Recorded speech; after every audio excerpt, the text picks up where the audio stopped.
अपने महापुरुषों का सम्मान करना चाहूंगा, चाहे वो है देश के संविधान रचयिता बाबा साहब डॉक्टर भीमराव अंबेडकर हों,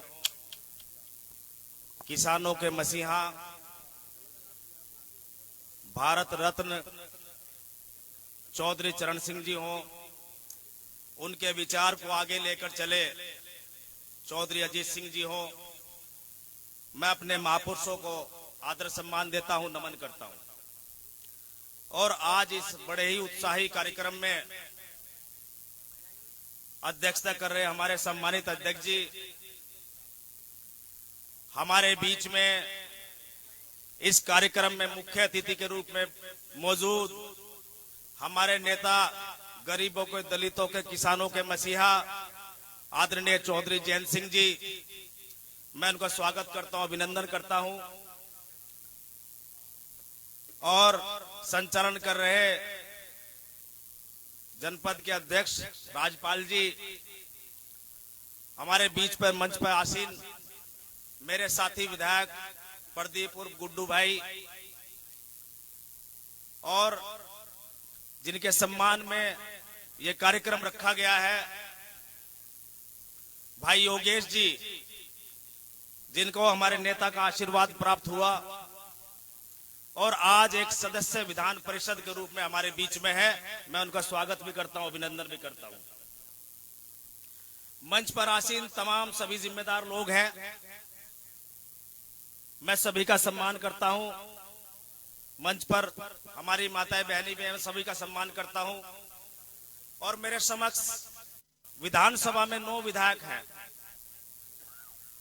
लेकिन उनके निर्णय को सलाम करूंगा कि उन्होंने एक दलित समाज के बेटे को, जाटव समाज के बेटे को उत्तर प्रदेश सरकार की कैबिनेट में हिस्सा लेने का जो मौका दिया है, मैं उनका दिल से आभार व्यक्त करता हूं।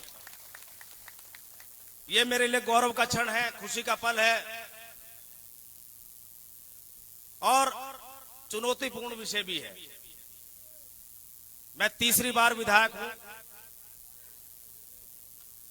और एक विधायक के रूप में मैंने अपनी जिम्मेदारी बड़ी ईमानदारी और निष्ठा से निभाने का काम किया और हमेशा विपक्ष में एमएलए रहा। मैं तो ये कह सकता हूं आपके माध्यम से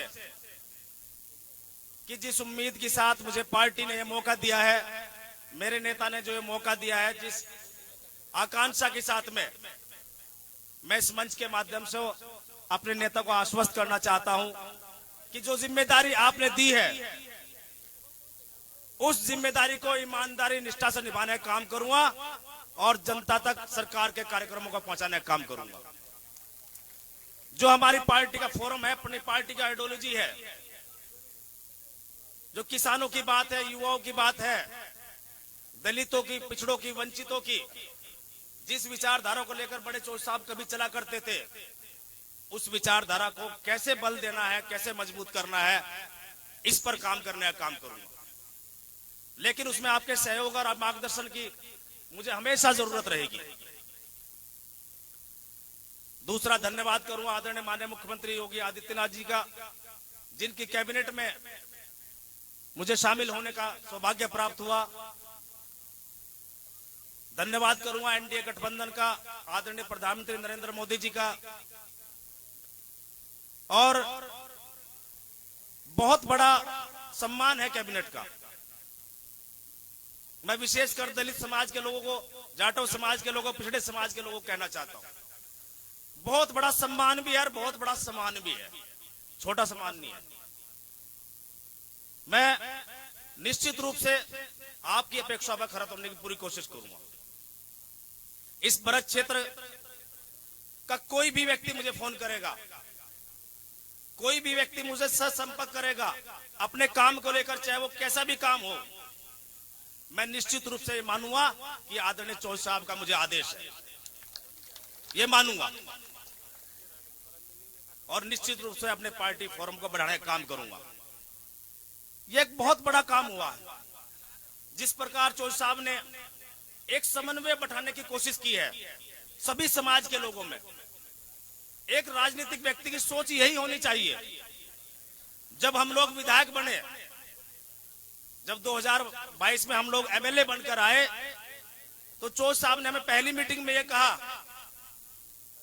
कि भाई दलित समाज के लोग, जाटव समाज के लोग आज अपने आप को बहुत उपेक्षित महसूस कर रहे हैं, उनके विकास कार्य नहीं हो रहे हैं, उनकी कोई बात नहीं सुनता।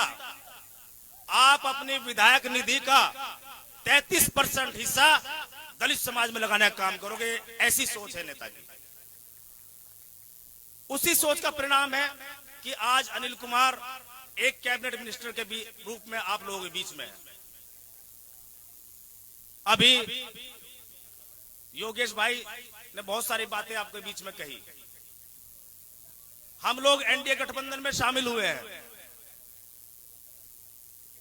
गठबंधन हुआ है हमारा, और लेकिन हमारे मुद्दे वही है जो विपक्ष में थे पहले, वही किसानों के मुद्दे। किसान हमारी प्राथमिकता में पहले भी था, आज भी है और रहेगा। चाहे वो कोई भी मंच हो, विधानसभा हो, विधान परिषद में आपकी आवाज योगेश भाई उठाने का काम करेंगे, चौधरी साहब राज्यसभा में उठाने का काम करते हैं, लोकसभा में हमारे प्रत्याशी एमपी पहुंच जाएंगे। अब तो एक बहुत अच्छा समीकरण और बहुत अच्छा समन्वय कोऑर्डिनेशन जो है चौधरी साहब ने बनाने का काम किया है। बहुत पुराने कार्यकर्ता को बागपत से टिकट देने का काम किया है। पिछले 40-45 वर्षों से योगी के रूप में पार्टी के लिए काम कर रहे थे डॉक्टर राजकुमार सांगवान जी, उनको मौका दिया है। बहुत अच्छा संदेश राजनीतिक गलियारों में इन सब चीजों का जाता है। दूसरा टिकट मेरी अपनी लोकसभा बिजनौर पड़ती है, भाई चंदन चौहान जी जो हमारे क्या होंगे,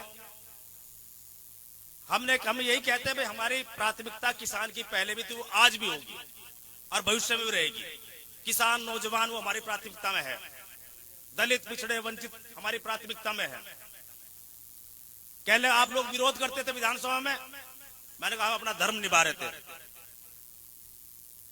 सरकार, एनडीए सरकार में ऐसा नहीं, काम सब ठीक हो रहे हैं, विकास कार्य भी हो रहे हैं, कानून व्यवस्था भी सुदृढ़ है। लेकिन जब हम विपक्ष में थे, हम क्यों कहें, विपक्ष का धर्म यह है सही बात को, विपक्ष सत्ता की सही बात को भी नकारना, कभी नहीं। तो अच्छे काम हो रहे हैं, कोई दिक्कत नहीं है, कोई परेशानी नहीं है। और चौधरी साहब हमारे बीच में है, हमारी आवाज बनकर हर सदन में गूंजने का काम करेंगे, राज्यसभा में गूंजने का काम करेंगे, हमारे हितों की रक्षा करने का काम करेंगे। और मैं तो आप लोगों से यही आग्रह करता हूं कि जो आदरणीय योगी जी का टारगेट है उत्तर प्रदेश में 80 की 80 सीटें जीतनी है, तो बस 80 की 80 जीतनी ही है, इसके अलावा कोई टारगेट नहीं होना चाहिए। विशेषकर पश्चिम उत्तर प्रदेश में क्लीन स्वीप होना चाहिए। पश्चिम उत्तर प्रदेश में हमारी कोई भी सीट 1000 में नहीं, लाखों में जीतनी चाहिए, टारगेट हमारा होना चाहिए। लाखों में, लाख हो, 2 लाख हो, 3 लाख हो, इससे कम नहीं होना चाहिए। और 80 का टारगेट हम उत्तर प्रदेश से पूरे करेंगे। 400 पार का जो नारा है माननीय प्रधानमंत्री जी का, उसको भी साकार करने का काम करेंगे। इसके लिए हम लोगों को काम करना है। सभी बिरादरी, सभी समाज के लोगों का सम्मान हो रहा है, सभी का काम हो रहा है, तो मजबूती से एनडीए गठबंधन को मजबूत करने का काम करें, अपनी पार्टी फोरम को मजबूत करने का काम करें। मैं तो यही आप लोगों के बीच में कहूंगा। और उन्हें आप आभार व्यक्त करते हुए अपने मुख्य अतिथि का, उन्हें मुझे बहुत बड़ा अवसर दिया है। मेरा ही नहीं, मेरे वर्ग का रोम रोम कर्जदार हुआ है। मेरे वर्ग के लोग भी यहाँ बैठे हैं, मेरे समाज के लोग भी बैठे हैं। चुनाव आ रहा है, राजनीति में जब कोई नेता या कोई राजनीतिक दल किसी को सम्मान देता है, वो किसी व्यक्ति और किसी नाम को नहीं देते, उसके समाज का सम्मान होता है। ये बड़ी बात होती है। तो मैं अपने समाज के लोगों से कहना चाहता हूँ, आदरणीय जयंत चौधरी जी का जो कर्ज मेरे सर पर है, इसको वोट के रूप में 2024 में उतारने का काम करना, ये आग्रह आप लोगों से अनुरोध करना चाहता हूँ, सभी लोगों से। तो मैं ज्यादा न कहते हुए आप लोगों का बहुत बहुत धन्यवाद करता हूँ। मतरा वालों सर कह दी मैंने, जो आप कह दी सर मैंने। भाई चौधरी साहब का आदेश हुआ है, मैं दोबारा पुनः दोहरा देता हूँ अपनी बात को। पूरे प्रदेश में राष्ट्रीय लोकदल के कार्यकर्ता, भारतीय जनता पार्टी कार्यकर्ता, उनके लिए 24 घंटे अनिल कुमार तैयार है। कोई भी मेरे पास आएगा, कोई फोन आएगा, कोई पत्र लेकर आएगा, मैं समझूंगा वो चौधरी साहब का आदेश है और निश्चित रूप से जो भी हो सकता होगा उसमें पॉजिटिव काम होगा और उस काम करने का काम करूंगा। ये मैं कुछ और बोलना